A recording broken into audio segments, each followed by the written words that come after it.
ठंड का मौसम शुरू हो चुका है और अगर आप भी मीठा खाने का शौक रखते हैं तो इस मौसम में गोंद के लड्डू आपके स्वाद को दोगुना कर देगा। इन लड्डुओं को ड्राई फ्रूट्स की मदद से तैयार किया जाता है और इसे घर में आसानी से बनाया भी जा सकता है। अगर अब तक आपने घर में इन लड्डुओं की रेसिपी को ट्राई नहीं किया है तो मैं आपको कुछ इसे बनाने की आसान सी रेसिपी बताने जा रही हूँ, जिसमें कुछ सिंपल से स्टेप्स को फॉलो करके आप लड्डू को आसानी से बना सकते हैं। इस मौसम में बॉडी की इम्यूनिटी को बनाए रखने के लिए गोंद के लड्डुओं को खाना बेहद फायदेमंद होता है। इसको बनाने के लिए हम पहले फ्राई पैन में 1 चम्मच के जितना घी डालेंगे और इसमें जो भी ड्राई फ्रूट्स हमारे पास हो उसको हम थोड़ा सा रोस्ट कर लेंगे। मेरे पास काजू, बादाम, पिस्ता और किशमिश थी। इसको मैंने थोड़ा सा सिर्फ रोस्ट करना है। इसको रोस्ट करके इसको एक अलग से बर्तन में हम निकाल लेंगे और इसी फ्राई पैन में हम 1 कप के जितना मखाने को भी रोस्ट करेंगे। मखाने को भी हमें थोड़ा सा ही रोस्ट करना है, बहुत ज़्यादा रोस्ट नहीं करना है और इसमें हमें घी भी नहीं डालना है। जो हमने पहले से फ्राई पैन में थोड़ा बहुत घी लगाया है उसी में हमने इसको रोस्ट करना है और फिर इसी फ्राई पैन में हमने नारियल के करीब 1.5 कप क्रम्स को भी रोस्ट करना है। इसको ब्राउन होने तक हम रोस्ट करेंगे और जब ये रोस्ट हो जाए तो इसको भी हम अलग से निकाल लेते हैं। ये सारे ड्राई फ्रूट्स जब रोस्ट होते हैं तो इसको जब हम क्रम्ब बना के डालेंगे लड्डू में तो इसका फ्लेवर बहुत अच्छा आता है। इसके बाद हम फ्राई पैन में करीब 3 चम्मच के आसपास घी डालेंगे और इस घी में हमने जब घी गर्म हो जाए तो इसको आंच को धीमी करके इसमें हमें गोंद डालना है। गोंद को हल्की आंच पे हमें कुक करना है और जब ये हल्की आंच पे कुक करेंगे तो ये डबल साइज़ में हो जाएंगे और जब ये पूरी तरह से रोस्ट हो जाए तो ये बहुत बड़े बड़े दिखने लग जाते हैं। फिर इसको हम अलग से निकाल लेते हैं और एक साथ में हमें पूरा नहीं डालना है। इसको हम 2 बैचेज़ में करेंगे क्योंकि घी हमने बहुत ज़्यादा नहीं डाला है, तो एक बार में अगर हम सारा डाल देंगे तो ये अच्छे से फूटेगा नहीं। तो इसके लिए हमें इसको 2 बैचेज़ में करना है, आराम आराम से आंच को थोड़ा सा कम करके। जब ये अच्छी तरह से फूट जाए तब हम इसको बाहर निकाल लेते हैं। अब इन सारे ड्राई फ्रूट्स को हम बारी बारी से खुरदुरा करते हुए क्रश कर लेंगे। आप या तो ग्राइंडर जार में कर लें या फिर आप उसको ऐसे कूट के भी कर सकते हैं। तो मैं इसको ग्राइंडर में कर रही हूँ, हल्का सा करना होता है, ज़्यादा इसको मुझे पीसना नहीं है, बस थोड़े क्रश करना है इसको।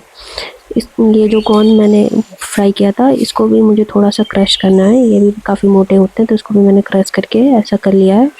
ना तो बहुत ज़्यादा बारीक है और ना बहुत मोटी है। अब एक कढ़ाई लेंगे नॉन स्टिक, इसमें 1 कप के करीब मैंने देसी घी लिया है और इसमें मैंने करीब 2 टेबल स्पून जितना बेसन डाला है और बेसन जब भूनने लग जाए और इसमें बबल्स आने लग जाते हैं तब मैं इसमें 1.5 कप आटा डालूँगी गेहूं का। और गेहूं के आटे को हमें अब रोस्ट करना है, अच्छी तरह से भूनना है।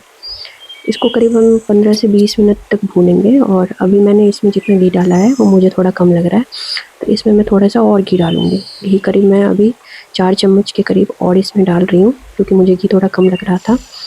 और घी डालते हुए इसे हल्की आँच पे हमें करीब 15 मिनट तक भूनना है। आटे को भूनते समय हमें ये याद रखना है कि इसको हमें हल्की आंच पे भूनना है, ज़्यादा तेज़ नहीं करना है। अगर हम इसको तेज़ करेंगे तो फिर आटा जलने लग जाएगा एक साइड से, फिर इवनली ये पूरी तरह से फ्राई नहीं होगा। अभी ये करीब 10 मिनट हो चुका है इसको भूनते हुए। आप देखो इसका स्ट्रक्चर चेंज हो रहा है और इसको और जब हम 5 मिनट और भूनेंगे तो ये थोड़ी सी और हल्की होती जाएगी और थोड़ा सा ये लिक्विडी होता जाएगा जब जैसे जैसे ये घी छोड़ना शुरू करेगा। अभी तो मुझे और करीब 5 मिनट इसको और भूनना है।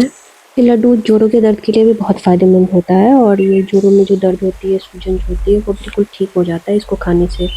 और इम्यूनिटी तो ये बढ़ाता ही है, तो इसको हम ठंड में एक तो रोज़ खा ही सकते हैं।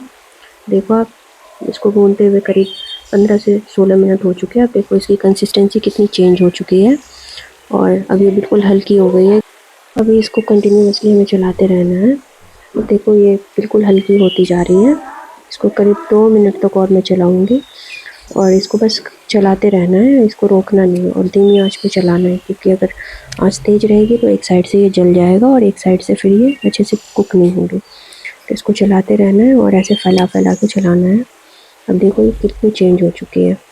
अब इसको मैं बस 15 से 20 सेकेंड और इसको चलाऊँगी।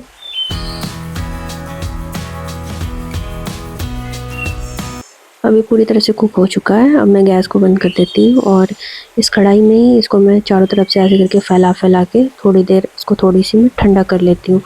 एक्चुअली इसको पूरा ठंडा करना नहीं होता है, इसको गरम-गरम ही बाँधना होता है लड्डू, नहीं तो जब ये पूरी तरह से ठंडी हो जाएगी तो ये बंधेगा नहीं। लेकिन चूँकि ये बहुत ज़्यादा गरम है, इसलिए मैं इसको इस तरह से फैला के थोड़ी देर के लिए इसको मैं सेट कर रही हूँ। और इसको ज़्यादा नहीं करना है, बस 1 से 2 बार ऐसे ही करना है। इसके बाद इसको हमें समेट के बड़े से परात में हम इसको ट्रांसफ़र करेंगे। बड़ा सा परात इसलिए हम लेंगे क्योंकि इसमें हमें सारी चीज़ों को मिक्स करना है। इसको मैंने एक परात में ट्रांसफ़र कर लिया है और ये काफ़ी गर्म है, इसको सावधानी से करना पड़ेगा। इसको फैला के इसके ऊपर जो ड्राई फ्रूट्स हमने पहले से रोस्ट करके क्रश करके रखा है, वो सारे उस सबको हमने मिला लेना है। ये सारी चीज़ों को मैं इसमें डाल देती हूँ और इसमें आप चाहे तो शुगर पाउडर भी डाल सकते हैं या फिर ब्राउन शुगर, जैगरी पाउडर, आप जो भी चाहें, जो भी आपके पास हो वो आप डाल सकते हैं। मेरे पास ये गुड़ थी, इसको मैंने थोड़ा-सा ग्राइंडर में क्रश कर लिया है और ये मैं डाल रही हूँ। आपके पास जो भी हो, जो भी स्वीटनर आप यूज़ करते हो, आप वो इसमें डाल सकते हो। सारे इंग्रेडिएंट को मैं अच्छे से अब मिक्स कर रही हूँ और इसको जल्दी-जल्दी करना है ताकि ये ठंडा ना हो जाए। जब ये अच्छी तरह से मिक्स हो जाएगा तो हमें इसके लड्डू बाँधने हैं। इसमें जो बचा हुआ घी था, करीब 2-3 चम्मच के आसपास, वो सारे घी में डाल देती हूँ और घी डालने के बाद मैंने इसमें 2 चम्मच जो सौंठ का पाउडर होता है वो, 1 चम्मच इलायची का पाउडर फ्लेवर के लिए और 1 चम्मच ब्लैक पेपर, ये तीनों डाल के मैंने अच्छे से मिक्स कर लिया है। और अब मैं इसके लड्डू बाँध रही हूँ और इसको ऐसे हाथ में लेके दोनों हाथों से गोल-गोल करते हुए इस तरह से लड्डू बाँधना होता है और ये काफ़ी आसानी से बन भी जाता है। तो इस तरह से मैंने ये सारे लड्डू बना लिए हैं। खाने में तो ये टेस्टी होता ही है, प्लस हेल्दी भी बहुत होता है। तो आप ज़रूर ये ट्राई करें रेसिपी कोन के लड्डू, और कैसा आपको लगा ये ज़रूर बताएँ कमेंट में।